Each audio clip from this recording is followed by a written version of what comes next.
Iyan ang Mount Arayat. And dito sa lugar namin, madaming mga pagbabago. Mula nang tumira kami dito noong 2020. Ayan ang ginagawa ngayon.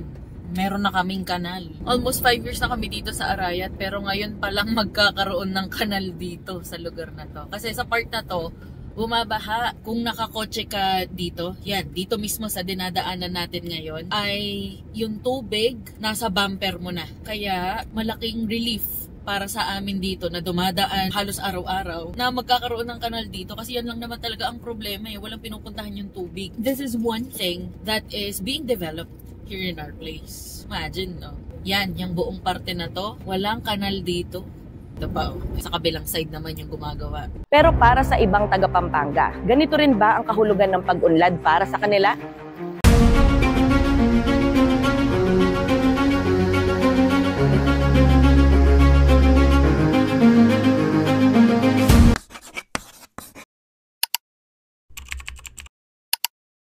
Ang development po para po sa akin ay pag-unlad sa isang barangay. Katulad po sa amin bilang SK chairman po. Before, wala pong free printing, walang mga free use of computers. Pero ngayon po, nagagamit po ng mga students yung mga computers, like sa paggawa po ng resume. And then sa barangay po namin, bilang SK chairman po nila, ongoing po yung free printing. Para sa akin po, yun po ang ibig sabihin ng pag-unlad. Anong nangyari? Bakit ngayon meron na, tapos dati wala? Siguro po, lack of budget. For me, development is the advancement, the betterment of something. For example, technology, our way of living, etc.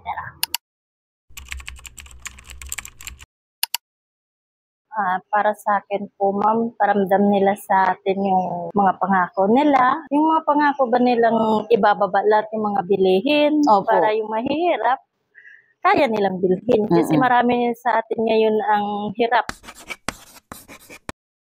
Para sa akin po, yes, sa own perspective ko po, nararanasan ko po yung pag-unlad sa barangay po namin. Na-experience ko po yung pag-unlad, lalo na may bagong kapitan, yung kapitan po namin, na talagang pinapakita niya yung pagiging isang leader. As for today, not yet because kakatapos lang ng election. So wala pang nakikitang development. So yun pa rin kung ano yung naiwan ng mga previews ng mga nakaluklok. Hindi pa po natin nararamdaman, ma'am, ang pag-uunlad sa ating bansa. Bakit po kaya? Marami pa rin yung naghihirap sa atin. Kahit anong natin sa buhay, ganun pa rin po, ma'am. Kahit ano pong pagpupursige po.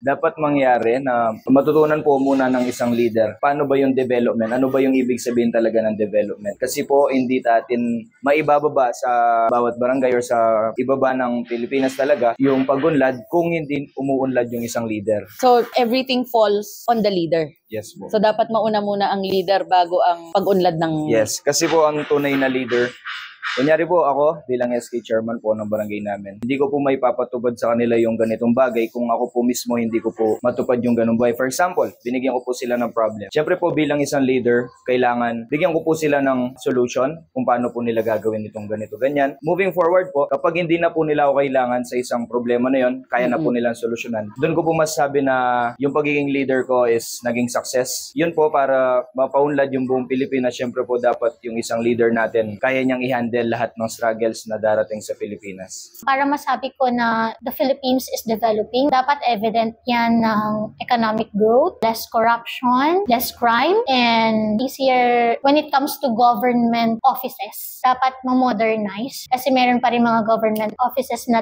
traditional yung kanilang system. yung processing nila sa documents ba ang tinutukoy? Oo. Processing documents. Yes. Para sa akin, ipakita po nila, gawin nila yung mga pangako nila sa atin para umunlad yung mga Pilipinas natin. Bibigyan ko kayo ng example. So, andito ako ngayon sa Barangay Malibago. At itong part na to is MacArthur Highway. Usually, pag ganitong oras, traffic na. Pero tignan nyo to. O, diba? Light traffic. Bakit kaya? Ito ang sagot dyan kung bakit light traffic. Dadaan tayo sa isang U-turn slot. Ito ay U-turn slot na nasa ilalim ng tulay. May mga ganito sa Manila. Pero ang kaibahan nito is that this links to this access road. Tapos itong building na to sa side, dyan ako nagtatrabaho. This is Systems Plus College Foundation. Ang aming building, Criminology Building. Tapos ito yung access road na tinutukoy ko. Bago lang to. As in, I think this was finished just last year. Itong part na to. Doon sa kabila, tapos na yan. Yan. Siguro 2 years nang tapos. Pero itong dinadaanan natin ngayon, mga last year lang. So this is one of the big reasons kung bakit hindi na ganun ka-traffic doon sa Barangay Balibago, doon sa MacArthur Highway. Kasi meron ng ibang daanan. Tapos may nakita nga akong post na itong nasa gitna, magiging mala Pasig River na maunlad daw. Yun ang nakalagay sa picture, pero di natin sure.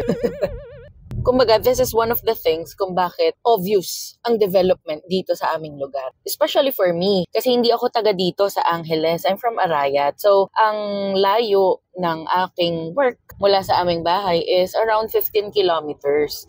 And kung dire-diretso lang yan, dapat around 15 minutes lang din, di ba? Or less. Pero dahil nga looban siya, madaming sasakyan, tagi-isang lane lang, it would take me 40 minutes to an hour. Dati, 1 oras hanggang 1.5 oras ang aabutin mula sa trabaho ko papunta sa bahay. Pero because of this access road, 40 minutes to 1 hour, nasa bahay na ako. So, ang laking tipid sa oras, di ba? That is time that could still be spent for family. A mix of sentiment from the people of Pampanga, from believing that development has already been achieved, to hope for genuine change, to concerns about everyday living. The conversations continue. And as the new set of elected officials start what we hope to be development, the Filipino people are watching, hoping that their voices are heard.